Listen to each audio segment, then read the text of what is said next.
Hi there, Kevin Klerks here for Ledicarus Media. Today I want to talk about paranormal videos which are created for entertainment purposes only. Now, I've become a real advocate for this labeling in the past couple months because there are groups such as myself who want to investigate the paranormal. We want to prove the existence that there's something out there. And then there are groups who are focused on production and creativity and doing things like jump scares and staging their videos. So when you go into like a haunted, I love the little air quotes, haunted farmhouse, and you go downstairs and all of a sudden the table starts rocking and flying around. It's like, seriously, guys, we know you have like strings attached to it. We know somebody's off camera manipulating that piece of furniture.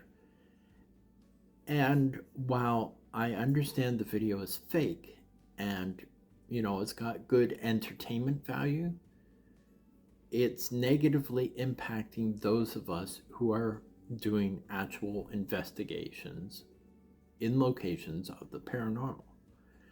So, what I think should be the standard is that the video and the video description at the first of the video and maybe even the end of the video, and the video description should be labeled for entertainment purposes only.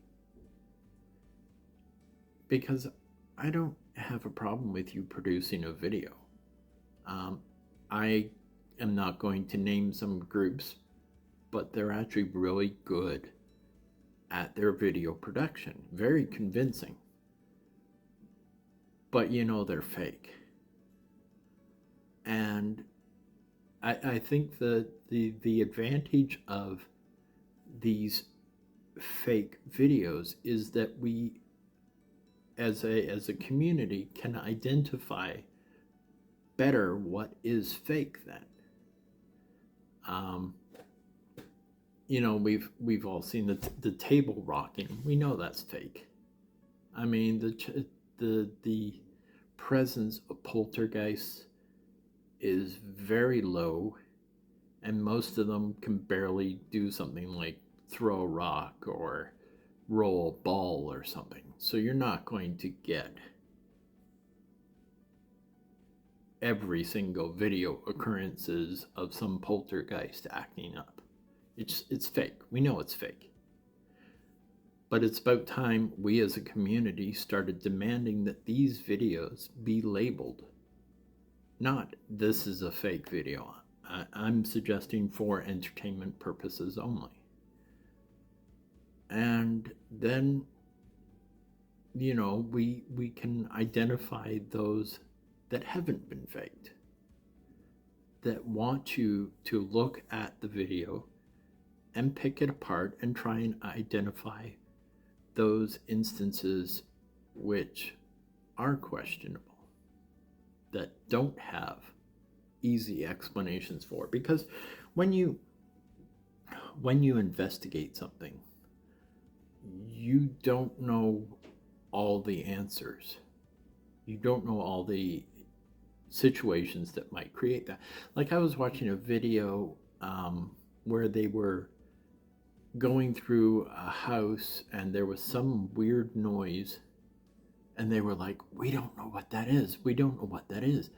And I'm like, it's the pipes, or it's the scratch from a record player, or it's the sound of it. Like, you can hear with the older models, you can hear when the phone updates, it'll send feedback to a microphone.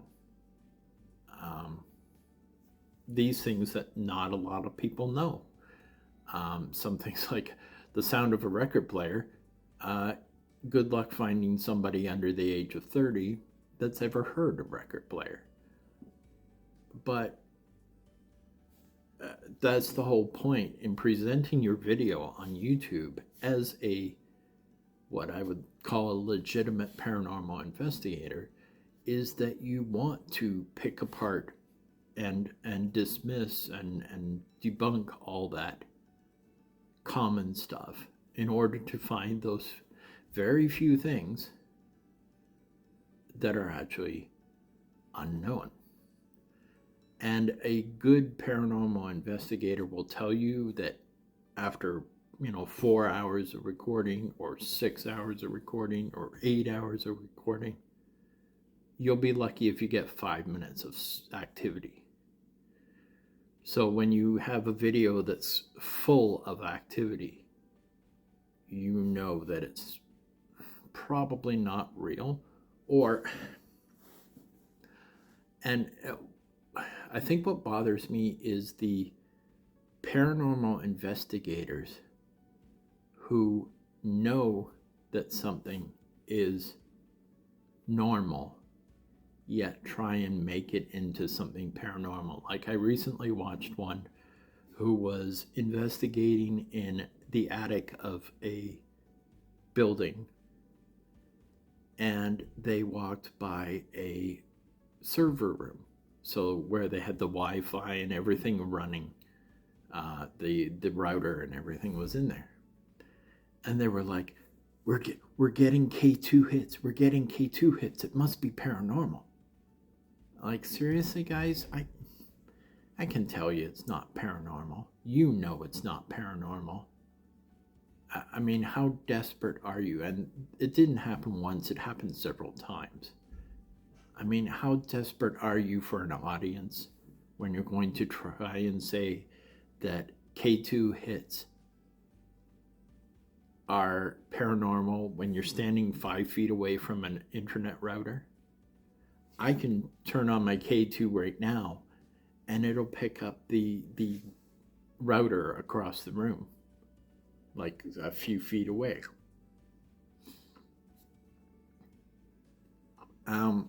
It hurts your reputation, and it moves you from that paranormal investigator into the I like to say production over paranormal. So you're more worried about getting the likes and the shares and the views, and you're less concerned with proving that there's something else out there. It's disappointing. In this particular case, this particular investigator has already come under question recently, so it just made it even worse. I was actually pretty neutral with the accusations that were facing them earlier in last month, I think. But now, after watching that video, it's like, yeah, maybe they fake a lot of their videos. And let's tie this back. The point is, if you want to produce a fake video of paranormal investigating, fine, whatever. But there should be a standard that says this video is for entertainment purposes only. That way people can look at it and say, okay, I know this is fake, but it's still entertaining to watch. And that's about it. I mean, and I think when you reach a point where you have to fake stuff, then you've become addicted to the likes and the shares and the views. It's certainly not addicted to the revenue. I mean, you're not making that much from videos. Sure, you make a decent amount if you've got a lot of followers or viewers, subscribers. I'll get it right, subscribers. But overall, it's disappointing to see. So anyway, the whole point of this rant today was labeling those videos which you've faked or you've, done something in the video that is fake. And rather than just labeling it as this is fake, you should have to label it for entertainment purposes only. Anyway, that's my rant for today, and I'd like to know your thoughts on this, and if you could do that in the comments below. And of course, if you want to like and share this video, that's up to you. I'd like to see more subscribers, simply because that tells me that you're interested in the variety of videos I produce. That's it for now. Have an awesome Sunday, or whatever day you're watching this, and I will talk to you again soon.